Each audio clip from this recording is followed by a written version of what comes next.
Assalamualaikum warahmatullahi wabarakatuh. Alhamdulillahilladzi ala nikaha wa harama syifa wa salatu wassalam ala sayyidina Muhammadin wa ala alihi wa sahbihi ajmain. Amma ba'du. Ingkang tuhu kinabekten para sepuh lan pinisepuh dumateng para alim ulama khususipun simbah Kyai Haji Tulkah ingkang kawula takdimi. Pengantin sedhipit saha pengembang saking Dusun Dompleng ingkang kawula hormati, saha tamu undangan para bilanggah ingkang kawula hormati.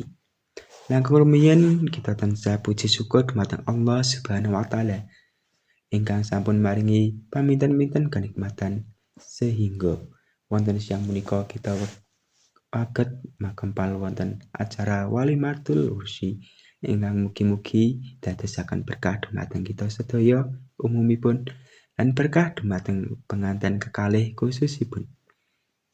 Selawat lan salam kita aturaken dumateng Nabi Agung Muhammad sallallahu alaihi wasallam ingkang kita tenggo-tenggo syafaatipun wonten yaumul qiyamah benjang. Amin amin amin ya rabbal alamin. Hadirin ingkang kawula hormati, kawula wonten mriki badhe nderekaken runtuting adicara ingkang sampun karancang inggih punika titilaksana ingkang sepisan pambuka kalajengaken ingkang urut kalih waosan ayat suci Al-Qur'an. Wondene adicara ingkang angka 3 atur pambagya harja. Adicara urut angka 51 atur pasrah pengantin putri. Wondene adicara angka gangsal atur penamping ing pengantin putri. Adicara ingkang angka 6 sabda tama saha doaipun.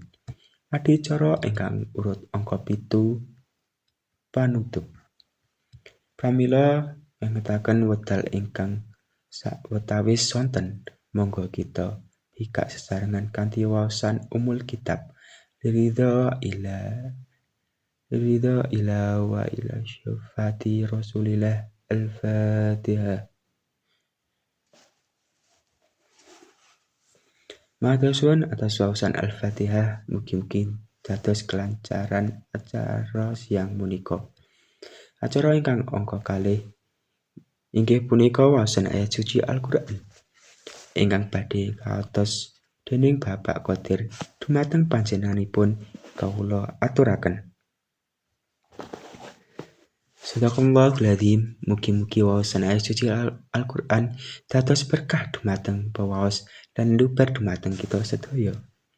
Adicara ingkang urut angka 3 atur pambagya harja ingkang badhe kaotos dening Bapak Kyai Mahmud dumateng Bapak Kyai Mahmud kawula sumanggaken. Mekaten kawula aturaken matur nuwun. Menggah adicara ingkang angka 51 atur pasrah pengantin putri dumateng ingkang mewakili kawula aturaken. Dumateng panjenenganipun kawula aturaken matur nuwun. Adicara saajengipun atur penamping ing pengantin putri ingkang badhe kaotos panjenenganipun Bapak Kepala Desa Ngadirejo. Dumateng panjenenganipun kawula aturaken. Matur suwun kawula aturaken. Adicara salajengipun sekors dumateng rencang-rencang juru ladi kawula sumanggaken. Ngancik adicara ingkang urut angka 6 sabda tama ingkang badhe dipun astos simbah Kyai Haji Tulkah.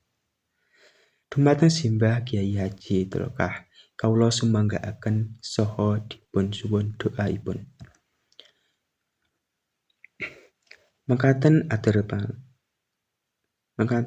pangandikon saking simbah Kyai Haji Tulkah kawula aturaken matur nuwun. Ngancik adicara ingkang terakhir panutup.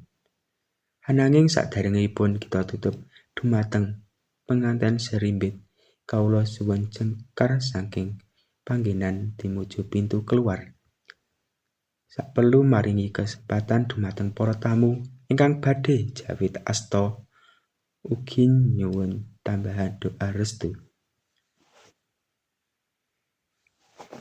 Mekaten nututan adicara ingkang sampun kalampah. Monggo sesaran kita tutup pahargya wonten siang punika kanthi waosan tahmid. Kawula dherekaken. Alhamdulillahirabbil alamin.